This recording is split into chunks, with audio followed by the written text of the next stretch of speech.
What's up, ladies and gents? This is KSigKid coming at you with another Destiny video.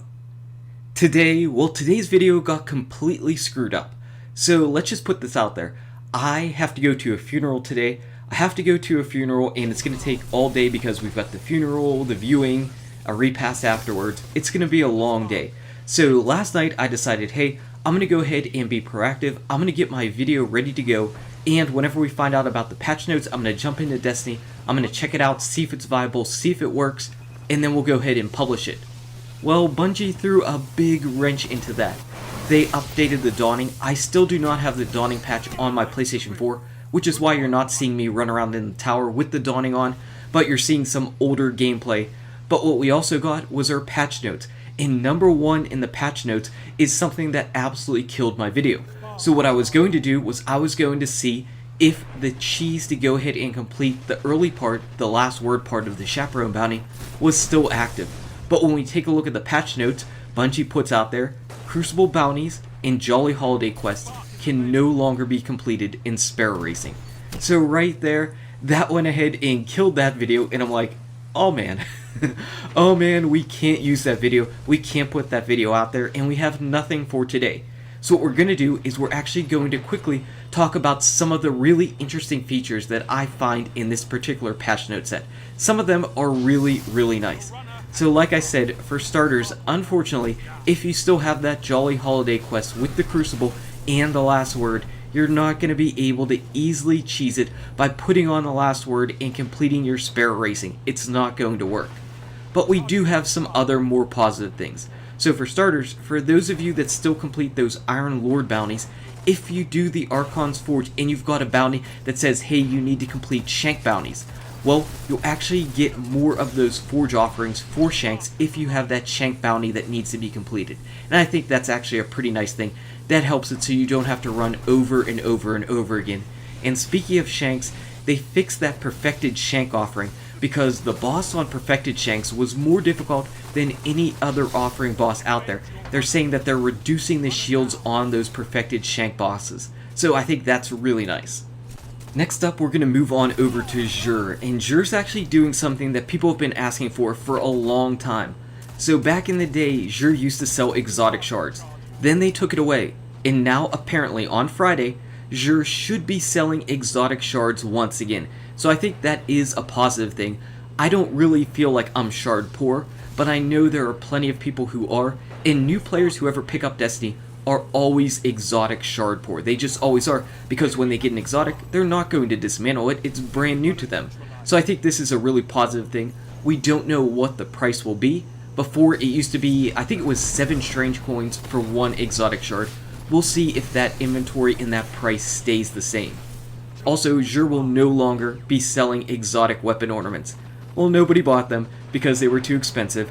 The exotic weapon ornaments are going to go to another vendor. We'll see if they're for the same amount of price, the same amount of silver dust or not. Xur is going to be selling larger stacks of heavy ammo synths. So this one really doesn't bother me at all. It's going to be 10 heavy ammo synths, which is really nice. It used to be much higher than it is right now.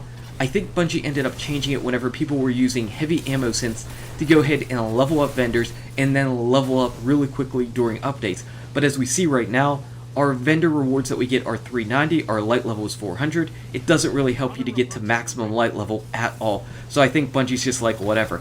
But if those people who are out there who still need to complete their subclass quests for the different factions, well, this could be pretty good. This could be a pretty nice addition because heavy ammo synths will at least help you to level up your factions if you go ahead and use that. Now, we've also got these new Treasures of the Dawning, and if you end up getting a full set of Dawning gear on one class, you also get a special EV53 Glimmergold Sparrow and a Sunglow shader. That's really nice. And apparently you get Treasure of the Dawning each week by completing your first weekly Heroic Strike. So you're saying, wait a second, we were getting our Radiant Treasures from doing that. Yes, apparently the free weekly Radiant Treasures are going to now go to your first weekly PvP match completion. So if you do a weekly PvP match, you'll still get a Radiant Treasure. You will get a Treasure of the Dawning if you complete your Heroic Strike. So that just goes ahead and gives you something to do in PvP and PvE each week. Yeah, craziness. And apparently they also removed Silver Dust from Radiant Treasures, and it's not going to cost silver dust to put on exotic ornaments either. I'm not sure what silver dust is going to be used for in the future. Something that's going to be really nice for all people who are level 40 is now, whenever you pick up green engrams on the ground, green engrams, they're going to automatically dismantle into weapon parts and armor materials. I like that.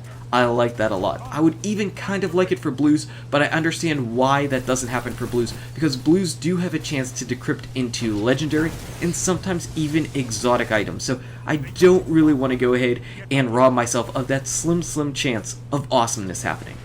So we also have a few additional changes to the economy. One thing I never thought I'd hear was people saying that they did not have enough Wormspore. In the Taken King, we were always in the Dreadnought, we were always getting Wormspore. Now that we're never in the Dreadnought, people don't have any Wormspore. So you can now purchase this from the Vanguard Quartermaster, and that's nice. Brother Vance is also going to be selling passage coins for Motes of Light, and that's pretty cool because people can accidentally delete all their passage coins. I definitely did it, and it really stunk. You're also going to be getting 3 passage coins instead of 1 whenever you do that daily or weekly Crucible thing. Whatever it was, they gave you a passage coin. I'm not even sure exactly what it was because I never really pay attention to that. I never pay attention to that, but you'll get 3 instead of 1, and that's really nice. Also, we're talking about skeleton keys. Apparently there's going to be a slightly increased chance for skeleton keys to drop from the Siva Crisis playlist and Heroic playlist. In the Nightfall, it's going to give you 1 guaranteed skeleton key each week per account. So we should be getting 1 each time we do our Nightfall video for the week. I like that. That's going to be a really nice thing. And finally, Lord Shaxx apparently doesn't need you to complete the Mountaintop quest in order to do his weekly Crucible bounties. So yay, taking a step away from that super long quest is going to be good. So overall, the changes to Destiny seem like they're pretty positive. I like the changes that they're talking about. Obviously, there were no weapon changes. We all knew that. Everybody should have known that, because in weapon patches, whenever they're going to happen, Bungie makes sure that they tell us, hey, there's going to be weapon changes coming up. I don't think anybody should have expected any type of weapon changes in this patch. In the future, it's going to happen. Right now, I don't think anybody should be upset or mad or surprised that there are no weapon changes. Overall, I'm liking the changes. I don't like the fact that I had to do a second video. That really stunk. I don't like the fact that you guys aren't going to be able to complete and cheese your Chaperone bounty. Unfortunately, that does stink. Anyway, guys and gals, thank you so much for watching. If you enjoyed this video, smack that like button and subscribe to the channel. Check out these awesome videos. Good luck with your raids, your drops, your dawning, and I'll see you around in Destiny. #video2.